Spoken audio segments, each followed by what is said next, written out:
I was just in Houston, right? I interviewed this comedian named Ali Sadiq, right? He did, was it maybe 5 years in prison for drug dealing? And his thing was like, don't do no gay shit around me, right? He refused to do, like he wouldn't do strip searches. Like he would wear his underwear in the showers. Yes, that's what you do. He at one point he wanted to kill a prison guard because he made him do a strip search in front of a bunch of other people that he felt humiliated. Like, he's saying like this one gay dude like winked at him and he was like getting ready to just fuck this dude up. But there was a specific situation he talked about where he was playing dominoes with this big brolic dude, right? And and the dude was like, you know how you get a 10, right? You talk shit. He's like, yeah, 10 inches in your ass. I'm trying to test him. Yeah. He's testing him. And Ali said he just threw the dominoes off the table, walked away. And everyone's like, hey man, this dude is serious right here. Just this little dude right here. That was a test. Just keep your distance from him. Don't take showers around him, whatever. Ali said he caught this dude in the shower and stabbed him up. But what state was they in? Houston. Texas? Texas, yeah. Yeah, that was the test. Yeah. To see what the response. He stabbed him up because he just said, like, I don't find that funny. Yeah. Don't play with me like that. That's the one thing. We playing dominoes, and I said I didn't want to play. I said, because y'all mouth too bad. He said, nah, man, we go do it. So we playing dominoes. I called 10, and then he played and said, 10 inches in you. That's kind of funny. I played dominoes a lot throughout my life. That's actually kind of funny. I slid all my dominoes and went to my cell, and everybody kept telling him, hey, man, you better go put on your fucking boots. And so his first punch, when I weaved up under, to the stomach, switch hands to the stomach. Now he's trying to get out because you leaking. Now you plugged in because you can't get to me because I'm up under you and I'm out. That man tried to crawl out of that shot. I'm like, nah, bruh, because of 10 inches in me, fuck you talking to, bruh. And he's a comedian, so like you could crack jokes on me all day long, but I just don't like that gay shit. See, prison, they got subtle things they do to see if you gullible for it. Like, so it's men trying to groom another man. Yeah. So they do little shit that's different that you might, if you don't even know prison politics, you be like, fuck you do that for?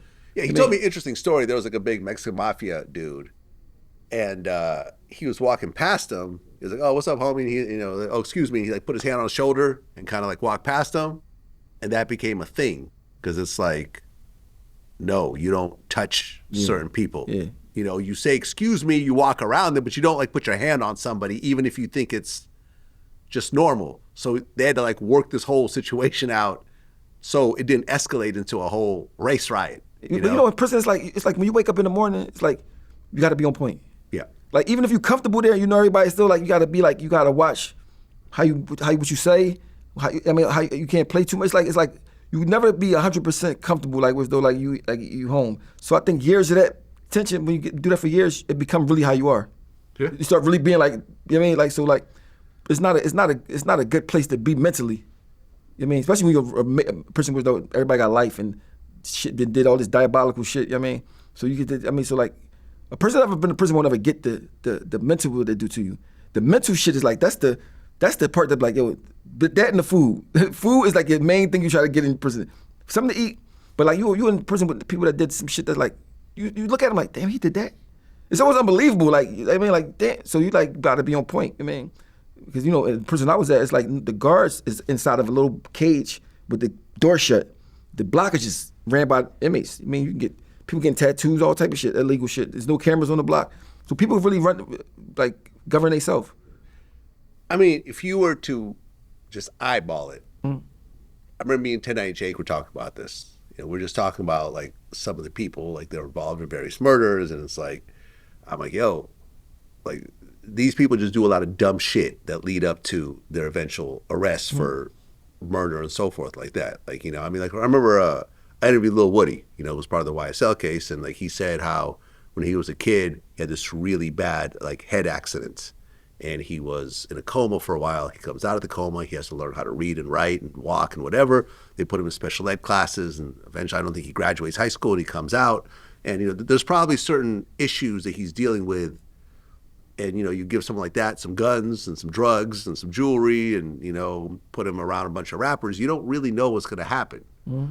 How many people do you think, when you were locked up in prison, had, like, you know, mental issues and, you know, learning disabilities and that type of thing? Bro, it's a block with all, it's one guy, because I was a barber. So a barber hear everybody's problems, talk to everybody. So I had to cut 25 people hair a day. I did that for 2.5 years, right? So I'm talking about, I know almost everybody's story. They gave you blades? Got clippers. Clippers. It's a real barbershop. Okay, well, what about razor blades? No razor blades. Okay, so you can't get that sharp line up like I like. But your clippers sharp, but she got all the clippers and all that. I mean, yeah, but you can't really kill someone with clippers, can you?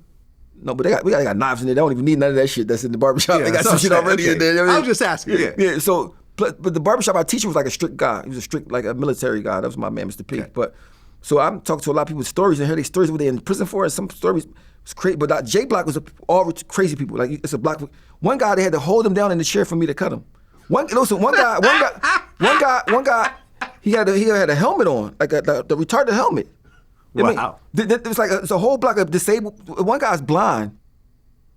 Blind guy is in prison. So they come to your block like, one guy like so crazy, like he like when you talk to him, say you say, well, how you doing today? He'll say some shit that don't got nothing to do with that. Like, what's up? You getting a cut? But he just say, he's talking to you, but he just say shit that don't got. They like, oh, they call them J-Cats. Yeah, the guards come sit in.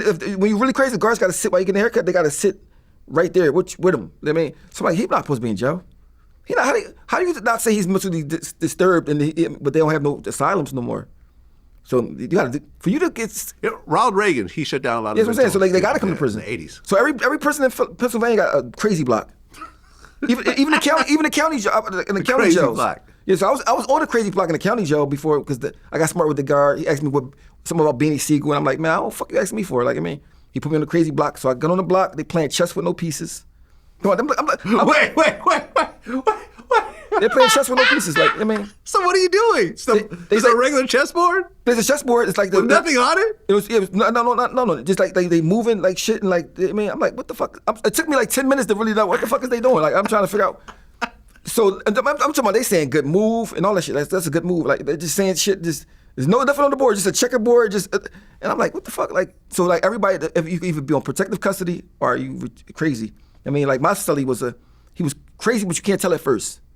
So he asked me to call his daughter, like, yo, I can't use the phone. Can you just call my daughter? Like, I mean, he allergic to everything. He just like, so I call his daughter. She's like, I can't believe my dad got you to fucking call me. He been fucking molesting me all the time. I said, I'm so sorry. Oh, so like, these people need to be somewhere else, but they mix them in the mix with prison. You know what I mean? You know, sometimes they get exploited.